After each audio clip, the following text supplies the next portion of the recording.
The following was written by Robert Wright and published in Dodge City, the Cowboy Capital in 1913.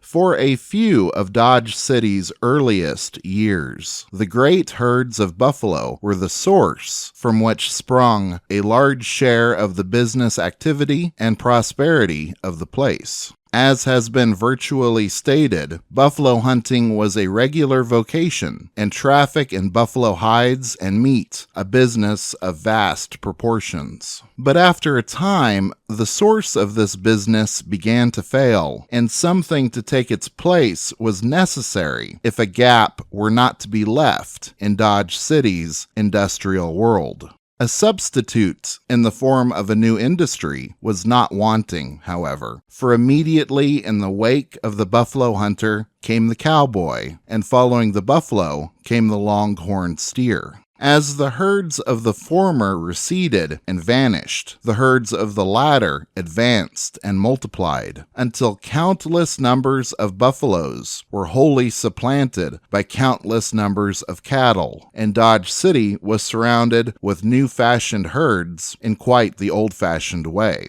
Being the border railroad town, Dodge also became at once the cattle market for the whole southwestern frontier, and, very shortly, the cattle business became enormous, being practically all of that connected with western Kansas, eastern Colorado, New Mexico, Indian Territory, now Oklahoma, and Texas. Cattle were driven to Dodge at intervals from all these points for sale and transportation, but the regular yearly drive from the ranges of Texas was so much greater in numbers and importance than the others that they were quite obscured by it, while the Texas drive became famous for its immensity. The Kansas City Indicator and other reliable papers and estimates place the drive north from Texas from 1866 to 1878 at 3,413,513 head.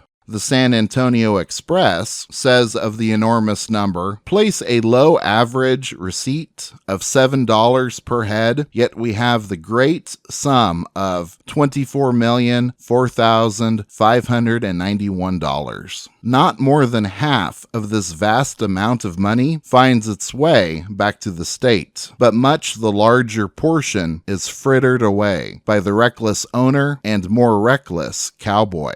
Of this money, a contemporary writer says, "Of course Dodge receives her portion, which adds greatly to the prosperity of the town and helps build up our city. The buyers pay on an average of $8 per head for yearling steers and $7 for heifers. They place these yearling steers on ranches, both north and south of us, and market them in 2 years, when they net in Kansas City, Chicago, and other markets at $25, making the net profit of 200% on their investments, or doubling their capital twice over, as their losses are not more than 2 or 3%, and the cost of running them for 2 years are very light. They paid no taxes, they paid no rent for their ranches, and their ranges were free. The cost of living was very light, and all they were out were the men's wages. You can readily see how all those engaged in the stock business quickly made fortunes, and the business was the cleanest, healthiest on earth." The cattle drive to Dodge City first began in 1875-1876, when there were nearly 250,000 head driven to this point. In 1877, there were over 300,000, and the number each year continued to increase until the drive reached nearly 500,000. We held the grade for 10 years, until 1886, when the deadline was moved to the state line. There were more cattle driven to Dodge any and every year that Dodge held it than to any other town in the state, and Dodge held it 3 times longer than any other town. And for about 10 years, Dodge was the greatest cattle market in the world. Yes, all the towns that enjoyed the trade of the Texas Drive, Dodge exceeded greatly in number and held it much longer. Robert Wright.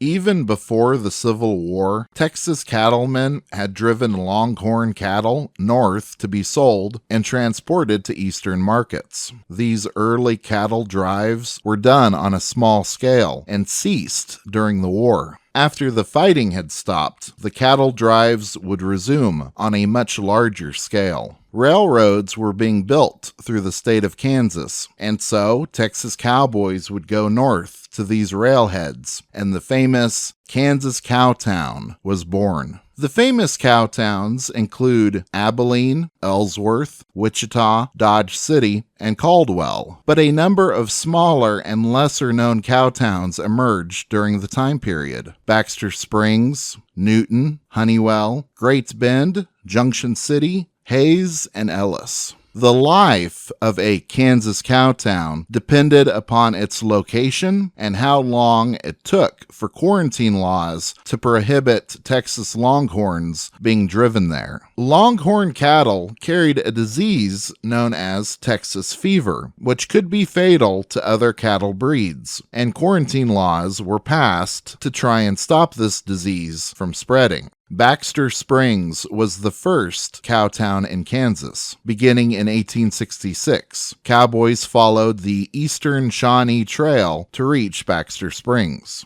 In 1870, a bill was passed restricting Texas cattle from entering Kansas east of the Arkansas River, effectively ending Baxter Springs as a cowtown. In 1867, Joseph McCoy chose Abilene as a railhead for the Texas Longhorns, and the Chisholm Trail became the major trail of the Texas Cowboys. Abilene was the most important cowtown until 1871, when Ellsworth, Newton, and Wichita emerged as the railheads for the Texas Longhorns. In 1876, new quarantine laws were passed, and these towns were no longer allowed to accept the Texas Cowboys and their cattle. From 1875 to 1885, Dodge City became the queen of the cowtowns. Cowboys now followed the Western Trail to drive their herds north. While many cowtowns lasted for 5 years or less, Dodge City was a major trailhead for a decade. Although the exact number of cattle driven to Dodge City is a matter of debate, the estimates are in the millions. The Ford County Historical Society estimates that over 5 million head of cattle were driven to Dodge City. The end of the cowtown era in Dodge happened as it had to other cattle towns with quarantine laws. In 1885, Kansas completely banned Texas longhorns from entering the state.